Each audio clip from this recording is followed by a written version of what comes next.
பைலி, அவர் பேர் வந்து ஏபிபி பைலி. இந்த மின்கம்பம் அங்க இருந்தது, அந்த பாலத்தை ஒட்டினாப்புல ஒரு மின்கம்பம் இருந்துச்சு. அதுல இருந்தா இங்க வந்து ஒரு மின் இணைப்பு எடுத்தாரு. ஆனால் 2016க்கு பிறகு கேரளாவினுடைய எல்லை பகுதி, இந்த எல்லை பகுதியில் இருக்கக்கூடிய ஒருத்தர் வந்து நிலம் விற்கிறார். அதை வந்து கேரள பகுதியில் இருக்கக்கூடிய ஒரு மலையாளி அந்த இடத்த வாங்குறார். கிட்டத்தட்ட அந்த எல்லையிலிருந்து 200 அடி தமிழக எல்லைக்கு உட்பட்ட இடம் அது. அந்த இடத்த வாங்கிட்டு அவர் என்ன பண்றாரு, அப்ப இங்க இருக்கிற அதிகாரிகள் உடந்தை, இங்க இருக்கிற அதிகாரிகள் உடந்தை, இவங்களுக்கு தெரியாமலாம் நடக்கல. அங்க நிலத்தை வாங்கி அந்த நிலத்தை இப்ப என்ன ஆயிடுச்சு, கேரள அரசு 200 அடி தமிழக எல்லையிலிருந்து 200 அடி உள்ள தள்ளி தமிழ்நாட்டு எல்லைக்குள்ள வந்து வெல்கம் டு கேரளான்னு சொல்லி போர்டு வச்சிருக்காங்க.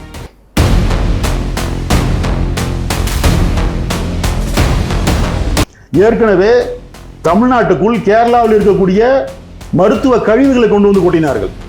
இந்த அரசு நடவடிக்கை எடுத்துச்சா?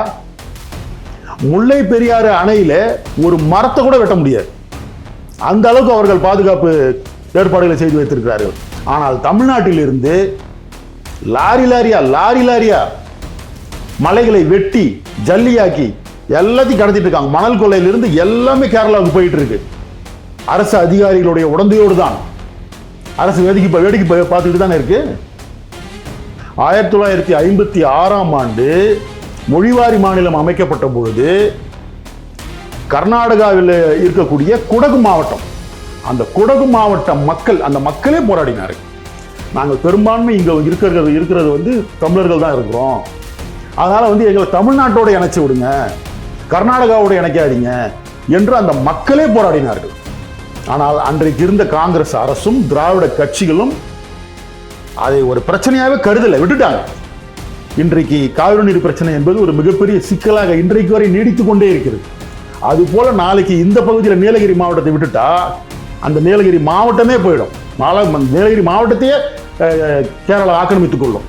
இன்றைக்கு கண்ணகி கோட்டத்தை ஆக்கிரமித்திருக்கிறார்கள்.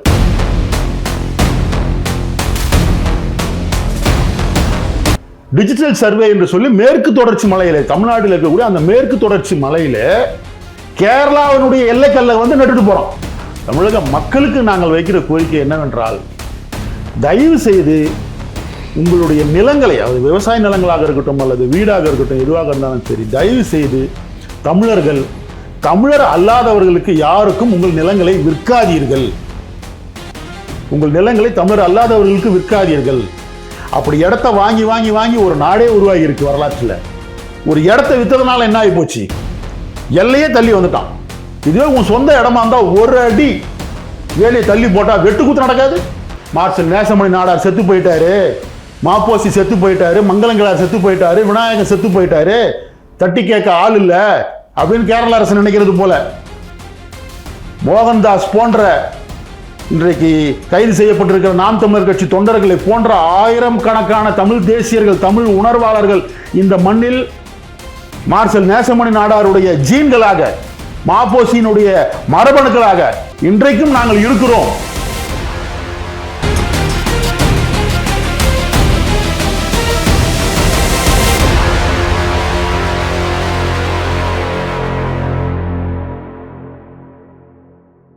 நம்ம பண்ணை இயற்கை அங்காடி 100% இயற்கை வேளாண் தயாரிப்பு.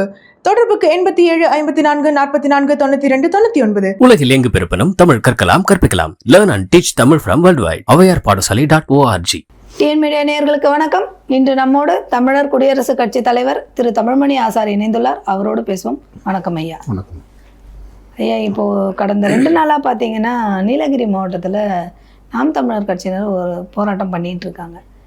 அது எதுக்காக, ஏன் அங்கே இப்போ திடீர்னு அப்படி ஒரு போராட்ட நிலவரம்? முதலாவதாக நீலகிரி கூடலூர் சட்டமன்ற தொகுதியில் உள்ள தாளூர் பகுதியில் இன்றைக்கு போராட்டத்தை நடத்தி கொண்டிருக்கக்கூடிய நாம் தமிழர் கட்சி தொண்டர்களுக்கும் அதனுடைய நிர்வாகி மோகன்தாஸ் அவர்களுக்கும் தமிழர் குடியரசுக் கட்சியின் சார்பில் நெஞ்சார்ந்த நன்றிகளையும் வாழ்த்துக்களையும் முதலில் தெரிவித்துக் கொள்கிறேன். என்ன பிரச்சனைன்னு கேட்டிங்கன்னா, அந்த கூடலூர் சட்டமன்ற தொகுதி தாளூர் என்கிற அந்த பகுதியில் ஒருத்தர் நிலம் விற்கிறார். அது வந்து கேரளாவினுடைய எல்லை பகுதி. இந்த எல்லை பகுதியில் இருக்கக்கூடிய ஒருத்தர் வந்து நிலம் விற்கிறார். அதை வந்து கேரள பகுதியில் இருக்கக்கூடிய ஒரு மலையாளி அந்த இடத்த வாங்குறார். கிட்டத்தட்ட அந்த எல்லையிலிருந்து 200 அடி தமிழக எல்லைக்கு உட்பட்ட இடம் அது. அந்த இடத்த வாங்கிட்டு அவர் என்ன பண்ணுறாரு, கேரளாவினுடைய மின் வாரியத்தில் மின் இணைப்பு பெறுகிறார். அது எப்படி கொடுப்பாங்க? இது தமிழ்நாட்டுக்குள்ள இருக்குன்னா கேரளாவில் எப்படி வாங்க முடியும்? இப்போ அதான் பண்ணியிருக்காங்க. அவங்க என்ன பண்ணியிருக்காங்க, தமிழ்நாட்டுக்குள்ள இருக்க பகுதியில் கேரளாவில் இருக்கிற ஒருத்தர் இடம் வாங்கியிருக்கார், நிலம் வாங்கியிருக்கார், அவ்வளவுதான். நீங்க சொல்றீங்க கரெக்டா, அது தமிழ்நாட்டில் தானே பத்திரப்பதிவுல நடக்கணும். அங்கதான் நடந்திருக்கு. அப்ப இங்க இருக்கிற அதிகாரிகள் உடந்தை, இங்க இருக்கிற அதிகாரிகள் உடந்தை, இவங்களுக்கு தெரியாமலாம் நடக்கல. அங்க நிலத்தை வாங்கி அந்த நிலத்தை இப்ப என்ன ஆயிடுச்சு, கேரள அரசு 200 அடி தமிழக எல்லையில் இருந்து 200 அடி உள்ள தள்ளி தமிழ்நாட்டு எல்லைக்குள்ள வந்து வெல்கம் டு கேரளான்னு சொல்லி போர்டு வச்சிருக்காங்க. ஏற்கனவே பல இடங்களை அவங்க நம்மகிட்ட ஏற்கனவே பல பகுதிகளை வந்து தமிழ்நாடு இழந்து இருக்கிறது. 1956 மொழிவாரி மாநிலங்களின் பொழுது பல பகுதிகளை, தேவிகுளம், பீர்மேடு என்று பல பகுதிகளை நாம் இழந்திருக்கிறோம். இருக்கிற ஒரு சில பகுதிகளையாவது நாம் தமிழர்கள் நம்முடைய உரிமையாக நாம் அதை வைத்துக் கொள்ளலாம் என்று பார்த்தால், இன்றைக்கு அந்த பகுதிகளில் முன்னேறி வந்து அங்கே பெயர் பலகை வைத்திருக்கிறார்கள். இதை எதிர்த்து தான் இது தமிழ்நாட்டுக்குரிய பகுதி, கேரளாவுடைய இந்த பெயர் பலகையை இங்கிருந்து அகற்ற வேண்டும் என்று கோரிக்கை வைத்துதான் நாம் தமிழர் கட்சி தொண்டர்களும் அதனுடைய நிர்வாகி மோகன்தாஸ் அவர்களும் கடந்த 2 நாட்களாக போராடி கொண்டிருக்கிறார்கள். தற்போது ஏதோ அவர்களை கைது செய்திருப்பதாக கூட தகவல்கள் வந்திருக்கிறது. அதை எதிர்த்தான போராட்டம் தான் அது. இல்லை, இப்போ இது வந்து ஒரு பெரிய பிரச்சனை. இதை பார்க்கறதுக்கு தான் கவர்மெண்ட் இருக்கு. தமிழ்நாடு கவர்மெண்ட் அதை பார்த்துக்க போறாங்க. ஏன் இதை தமிழ் தேசியவாதிகள்லாம் கையில் எடுக்கிறீங்க? எலெக்ஷன் டைம்ன்றதுனாலயா? இதை வச்சு ஒரு ஸ்கோர் பண்ணலான்னு எதனா ஐடியா இருக்கா உங்களுக்கு?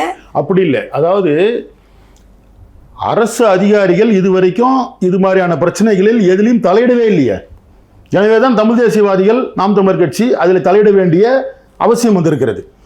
ஏற்கனவே தமிழ்நாட்டுக்குள் கேரளாவில் இருக்கக்கூடிய மருத்துவ கழிவுகளை கொண்டு வந்து கொட்டினார்கள். இந்த அரசு நடவடிக்கை எடுத்துச்சா? முல்லை பெரியாறு அணையில ஒரு மரத்தை கூட வெட்ட முடியாது, அந்த அளவுக்கு அவர்கள் பாதுகாப்பு ஏற்பாடுகளை செய்து வைத்திருக்கிறார்கள். ஆனால் தமிழ்நாட்டிலிருந்து லாரி லாரியா மலைகளை வெட்டி ஜல்லியாக்கி எல்லாத்தையும் கடத்திட்டு இருக்காங்க. மணல் கொள்ளையிலிருந்து எல்லாமே கேரளாவுக்கு போயிட்டு இருக்கு. அரசு அதிகாரிகளுடைய உடந்தையோடு தான். அரசு வேடிக்கை பார்த்துக்கிட்டு தானே இருக்கு. முல்லை பெரியாறு அணை பிரச்சனையில் இதுவரையில் எத்தனை முறை பேச்சுவார்த்தை நடத்தி இருக்கிறார்கள்? எந்த அளவிற்கு அந்த 156 அடி தண்ணீர் தேக்க வேண்டும் என்கிற அந்த கோரிக்கை எந்த அளவிற்கு முன்னேறி இருக்கிறது? அதற்கு இந்த அரசு எடுத்த முயற்சி என்ன? ஒண்ணுமே கிடையாது. இன்னைக்கு காங்கிரஸோட கூட்டணி வைக்கணுங்கிறதுக்காக 1000 முறை பேச்சுவார்த்தை நடத்தினாங்களே.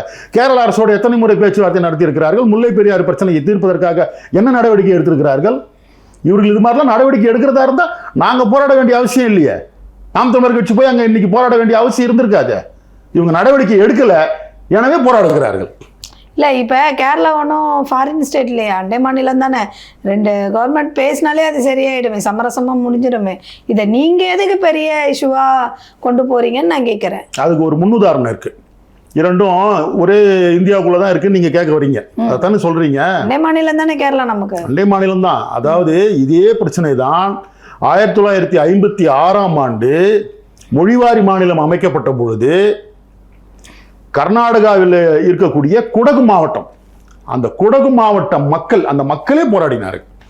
நாங்கள் பெரும்பான்மை இங்கே இருக்கிறது வந்து தமிழர்கள் தான் இருக்கிறோம், அதனால் வந்து எங்களை தமிழ்நாட்டோட இணைச்சி விடுங்க, கர்நாடகாவோட இணைக்காதீங்க என்று அந்த மக்களே போராடினார்கள்.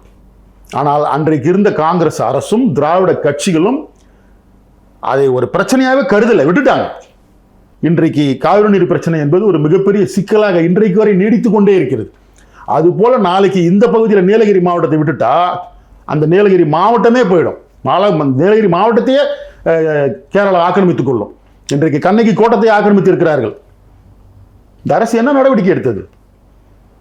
எந்த நடவடிக்கை எடுக்காததனால்தான் எங்களை போன்ற தமிழ் தேசியர்கள் இதற்காக குரல் கொடுக்க வேண்டியதாக இருக்கிறது, போராட வேண்டியதாக இருக்கிறது. நான் ஏற்கனவே சொன்னதை போல இந்தியா முழுக்க வாழ்ந்த தமிழர்கள் இந்து சமவெளி நாகரிக காலத்தில் இருந்து 2000 ஆண்டு காலமாக இந்தியா முழுக்க வாழ்ந்த தமிழர்கள் கொஞ்சம் கொஞ்சமா ஒதுங்கி ஒதுங்கி இன்னைக்கு தமிழ்நாடுன்னு சுருங்கி போய் நிற்கிறோம். இங்கேயும் வாழ விடாம மேலும் மேலும் சுருக்குகிற வேலையை செய்கிறார்கள் என்கிற பொழுது எதிர்த்து போராடித்தான் ஆக வேண்டும். வேறு வழி கிடையாது. நாங்கள் வாழ வேண்டுமே, அதற்காக போராடித்தான் ஆக வேண்டும். ஒன்றும் இல்லை, மேற்கு தொடர்ச்சி மலையில டிஜிட்டல் சர்வே என்று சொல்லி கேரள அரசாங்கம் டிஜிட்டல் சர்வே என்று சொல்லி மேற்கு தொடர்ச்சி மலையில, தமிழ்நாட்டில் இருக்கக்கூடிய அந்த மேற்கு தொடர்ச்சி மலையில கேரளாவினுடைய எல்லைக்கல்ல நட்டுட்டு போறோம். என்ன பண்ணுச்சு இந்த அரசாங்கம்? கேரளாக்குள்ளார ஒரு அடி நாம எடுத்து வைக்க முடியுமா? ஒரு எல்லைக்கல்ல நாம வச்சிட முடியுமா தமிழ்நாட்டில இருந்து? அவன் அவ்வளவு எச்சரிக்கையா இருக்கான். ஆனா தமிழ்நாட்டில் டிஜிட்டல் சர்வே என்று சொல்லி மேற்கு தொடர்ச்சி மலையில கேரளாவுடைய எல்லைக்கல்லை நட்டு இது எங்களுடைய பகுதி அப்படின்னு சொல்லிட்டு போறாங்களே, இந்த அரசாங்கத்துக்கு கண்ணு தெரியாதா? அது எல்லைக்கல்லா தெரியலையா? அது கேரளா அரசு போட்ட எல்லைக்கல்லா தெரியலையா? எல்லைக்கல்லா தெரியல. ஆனா திருப்பரங்குன்றத்தில் இருக்கக்கூடிய தீப தூண் உங்களுக்கு எல்லைக்கல்லா தெரியுது. வெக்கமா இல்ல? தமிழ்நாட்டை கூறு போட்டு விற்று கொண்டு இருக்கிறது இந்த திமுக அரசு. எதிர்த்து போராடாம என்ன செய்ய சொல்றீங்க? போராடட்டும். போராடுகிற தோழர்களுக்கு, நாம் தமிழர் கட்சி தொண்டர்களுக்கு நான் வாழ்த்து சொல்லுகிறேன். அந்த கட்சியினுடைய தலைமையோடு எனக்கு பல முரண்பாடுகள் இருக்கிறது. இருந்தாலும் கூட இந்த விஷயத்திற்காக போராடுகிற அந்த தோழர்களுக்கு நாம் நிச்சயமாக வாழ்த்து சொல்லியே ஆக வேண்டும். இப்படி இவ்வளோ பிரச்சனைகளை நீங்கள் எல்லாரும் போராடுறோன்றீங்க. இதை கவர்மெண்ட் ஏன் கண்டுக்கல? அங்கே அவங்களுக்கு என்ன இருக்கு? இதை விட்ட நம்மளுடைய இயற்கை வளங்கள் தானே பாதிக்கப்படுது. நம்மளுடைய இந்த மண்ணின் மீது இந்த அரசுக்கு எந்த அக்கறையும் கிடையாது. இந்த மண்ணை பயன்படுத்தி, இந்த அரசியலை பயன்படுத்தி தமிழ்நாட்டை கூறு போட்டு விற்பதற்கும் கொள்ளையடிப்பதற்கும் தான் இந்த அரசு இருக்கிறது, திமுக அரசு. எனவே அவர்கள் கண்டுகொள்ள மாட்டார்கள். இல்ல 60 வருஷத்துல மாறி மாறி தானே ஆண்டிருக்காங்க. அத்தனை பேருமே, இவர்களுக்கு அத்தனை பேருக்கும் அந்த அக்கறை கிடையாது. இந்த மண்ணை காப்பாற்ற வேண்டும் என்கிற அந்த ஒரு அரசியல் புரிதல் கிடையாது. யார் வேணா வரலாம், யார் வேணா இங்க வியாபாரம் பண்ணலாம், யார் வேணா கொள்ளையடிக்கலாம் என்கிற ஒரு வியாபார நோக்கத்தோடு தான் இவ்வளவு ஆட்களாக இந்த அரசியல் நடைபெற்றுக் கொண்டிருக்கிறது. இப்ப இதுக்கு தீர்வு தான் என்னன்றீங்க? இதற்கு தீர்வு மக்கள் விழிப்படைய வேண்டும். இது நம்முடைய மண். தமிழ்நாடு என்பது நம்முடைய மண். இந்த மண்ணில் நாம் வாழ்ந்து கொண்டிருக்கிறோம். இந்த மண்ணை விட்டு விட்டால் வேறு இடம் கிடையாது. அகதிகளாக போய் திரிய வேண்டிய நிலைமை ஏற்படும். இந்த மண்ணை நாம் காப்பாற்றி ஆக வேண்டும் என்கிற அரசியல் தெளிவை இந்த மக்கள் பெற வேண்டும். இந்த போராட்டம், இன்னைக்கு நீலகிரியில போராட்டம் பண்றாங்க, நாங்க சென்னையில உட்காந்து நம்ம பேசிட்டு இருக்கிறோம் சொன்னா அது பல பேருக்கு அந்த கருத்து போய் சேருதா இல்லையா? அது போல இருக்கிற அத்தனை தமிழ் தேசியர்களும் இந்த பிரச்சனைகளை தமிழ்நாடு முழுக்க கொண்டு போய் சேர்க்க வேண்டும். தமிழ்நாட்டில் இருக்கக்கூடிய அத்தனை தமிழ் மக்களுக்கும் கொண்டு போய் சேர்க்க வேண்டும். நாம் இந்த மண்ணில் அகதியாக்கப்படுகிறோம். நம்முடைய மண்ணை அபகரித்துக் கொண்டிருக்கிறார்கள். நாம் இந்த மண்ணிலேயே வாழ தகுதியற்றவர்களாக ஆக்கப்படுகிறோம். கொஞ்சம் கொஞ்சமா ஆக்கப்படுகிறோம். நாம் போராடித்தான் இந்த மண்ணில் வாழ்ந்தாக வேண்டும் என்கிற எண்ணத்தை மக்கள் மத்தியில் அனைத்து தமிழ் தேசியர்களுக்கும் நான் வைக்கிற கோரிக்கை அதுதான். போராடுகிறவர்கள் நாம் தமிழர் கட்சி தோழர்களாக இருக்கட்டும். ஆனால் மற்ற தமிழ் தேசிய அமைப்புகள், மார்க்சிய அடிப்படையிலான தமிழ் தேசிய அமைப்புகள் கூட தமிழ்நாட்டில் இயங்குகிறது. பல்வேறு கருத்து வேறுபாடுகள் இருக்கலாம். எங்களோட அவர்களுக்கு கருத்து வேறுபாடு இருக்கலாம், அவர்களோட எங்களுக்கு கருத்து வேறுபாடு, 1000 கருத்து வேறுபாடுகள் இருந்தாலும் சரி, அந்தந்த பகுதியில் இருக்கக்கூடிய தமிழ் தேசியர்கள் அவரவர்களுடைய சக்திக்குட்பட்டு தமிழ் இனம் தமிழ்நாட்டிலேயே அகதியாக்கப்படுகிற ஒரு சூழல் இங்கே இருந்து கொண்டு இருக்கிறது என்கிற செய்தியை மக்கள் மத்தியில் கொண்டு போய் சேர்த்து தமிழ் இன ஒற்றுமையை ஏற்படுத்த வேண்டியது ஒவ்வொரு தமிழ் தேசிய அமைப்புக்குமான கடமை. தயவு செய்து அதை அனைவரும் செய்ய வேண்டும் என்று அனைத்து தமிழ் தேசிய அமைப்புகளையும் கேட்டுக்கொள்கிறேன். இப்போ இந்த பிரச்சனை கவர்மெண்ட் மாறினா சரியாயிடும்னு நீங்க சொல்ல வரீங்களா?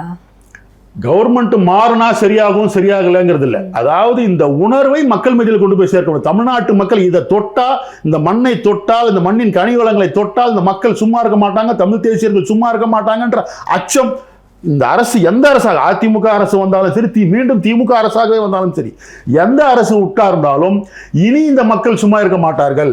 இவ்வளவு நாட்கள் ஏமாந்தது போல தமிழர்கள் இனியும் ஏமாற மாட்டார்கள். இவர்கள் எதிர்த்து போராட தொடங்கி விட்டார்கள். தமிழ் தேசிய அரசியல் வளர்ந்து கொண்டிருக்கிறது அப்படிங்கிற அந்த உணர்வு அரசுக்கு, அரசாங்கத்தில் உட்கார்ந்து இருக்கிறவர்கள் யாராக இருந்தாலும், எந்த கட்சியாக இருந்தாலும் சரி, அப்படிப்பட்ட ஒரு எண்ணத்தை மக்கள் மத்தியில் உருவாக்க வேண்டும். இப்போ அந்த பக்கம் அவங்க அந்த எல்லையை கடந்து வர்றதா இருக்கட்டும், இங்கேருந்து மலைகளை உடைச்சி கடத்திட்டு போறாங்க அப்படின்றாங்க. ஆமாங்க, மலைகளை வெட்டி இங்க இருக்கிற அரசியல்வாதிகள், இங்க இருக்கிற அதிகாரிகளுடைய உடந்தையோடு லாரி லாரியா கடத்திட்டு போறாங்க. ஆனா அங்கிருந்து அங்க அந்த முல்லை பெரியாறுல ஒரு மரத்தை கூட வெட்ட முடியாத நிலைமையில அவன் பாதுகாப்பா இருக்கான். அவன் அறிவாளியா, நீங்க அறிவாளியா? தமிழ்நாட்டினுடைய கல்வி வளங்களை கொள்ளையடிச்சிட்டு இருக்காங்க. அரசு அதிகாரிகளுடைய ஒத்துழைப்பு இல்லாமல் இதெல்லாம் நடக்குமா? அரசியல்வாதிகளுடைய ஒத்துழைப்பு இல்லாமல் இதெல்லாம் நடக்குமா? ஒண்ணு இல்லை. இப்ப இன்னைக்கு இந்த போராட்டம் நடத்திட்டு இருக்காங்களே, அந்த தொகுதியினுடைய சட்டமன்ற உறுப்பினர், அந்த தொகுதியினுடைய எம்எல்ஏ பொன் ஜெயசீலன், அவர் என்ன பண்றாரு? இதுவரைக்கும் என்ன நடவடிக்கை எடுத்தார்? அவர் அந்த பகுதியில் போய் நின்னாரா? போராடிய தோழர்களை பார்த்து ஏதாவது பேசினாரா? இன்றைக்கு அந்த தோழர்கள் கைது செய்யப்பட்டிருப்பதாக தகவல் வந்திருக்கிறது. அது உண்மையா இல்லையா இன்னும் சரியான தகவல் வரல. கைது செய்யப்பட்டிருந்தாலும் சரி, அவர்களுக்காக ஆதரவை தமிழ் தேசியர்கள் அத்தனை பேரும் கொடுக்க வேண்டும். ஒரு தமிழ் தேசிய இன உணர்வை, இந்த மண்ணை காப்பாற்ற வேண்டும், இந்த மண்ணின் கனிவளங்களை காப்பாற்ற வேண்டும் என்கிற உணர்வை மக்கள் மத்தியில் கொடுக்காமல் இதை மாற்ற முடியாது. இது தொடர்ந்து அப்படிதான் இருக்கும். மக்களுக்கு அரசியல் கல்வியை கொடுக்காமல் எதையும் மாற்ற முடியாது. ஒரு அரசியல் கல்வி என்பது நம்ம நினைச்ச மாத்திரத்தில் ஒரே தேர்தலில் நடந்துடாது. கொஞ்சம் கொஞ்சமாக தான் மாற்றம் நடக்கும். கேரள அரசு நினைத்து கொண்டு இருக்கிறது போல, மார்ஷல் நேசமணி நாடார் செத்து போயிட்டாரு, மாப்போசி செத்து போயிட்டாரு, மங்களங்கிழார் செத்து போயிட்டாரு, விநாயகர் செத்து போயிட்டாரு, தட்டி கேட்க ஆள் இல்லை அப்படின்னு கேரள அரசு நினைக்கிறது போல, மோகன்தாஸ் போன்ற இன்றைக்கு கைது செய்யப்பட்டிருக்கிற நாம் தமிழர் கட்சி தொண்டர்களை போன்ற ஆயிரம் கணக்கான தமிழ் தேசியர்கள், தமிழ் உணர்வாளர்கள் இந்த மண்ணில் மார்ஷல் நேசமணி நாடாருடைய ஜீன்களாக, மாப்போசியினுடைய மரபணுக்களாக இன்றைக்கும் நாங்கள் இருக்கிறோம் என்பதை கேரள அரசு உணர வேண்டும். இங்க இருக்கக்கூடிய அரசு வேண்டுமானால் தமிழர்களுக்கான அரசாக இல்லாமல் இருக்கலாம். ஆனால் இந்த மண்ணிலே தமிழர்கள் இருக்கிறோம், மாப்போசியினுடைய வாரிசுகள் இருக்கிறோம், மங்களங்கிழாருடைய வாரிசுகள் இருக்கிறோம், மார்ஷல் நேசமணி நாடாருடைய வாரிசுகள் இருக்கிறோம். விட்டுவிட மாட்டோம். தமிழ் தேசிய கட்சிகள் எல்லாம் சேர்ந்து ஒரு தமிழர் தான் வரணும்னு ஒரு ஆதரவு நிலைப்பாடு எடுத்திருக்கீங்க. சரி, என்னதான் நீங்கள் அவருக்கு ஆதரவு நிலைப்பாடு எடுத்தாலும் உங்களுக்கு ஒரு கண்ணோட்டம் இருக்கும் இல்லையா? உங்களுக்கு ஒரு எதிர்பார்ப்பு இருக்கும்ல மக்கள்கிட்ட, உங்களுக்கு ஏதாவது கோரிக்கை இருக்கும்ல? எங்கள் ஊடகங்கள் வாயிலாக மக்களிடையே அந்த கோரிக்கையை வைங்க. தமிழக மக்களுக்கு நாங்கள் வைக்கிற நல்ல கேள்வி கேட்டீங்க. தமிழக மக்களுக்கு ஒரு கோரிக்கை வைக்கணும். நம்ம எப்போவுமே அரசுக்கு கோரிக்கை வைக்கிறோம், தமிழ் தேசியர்களுக்கு கோரிக்கை வைக்கிறோம்.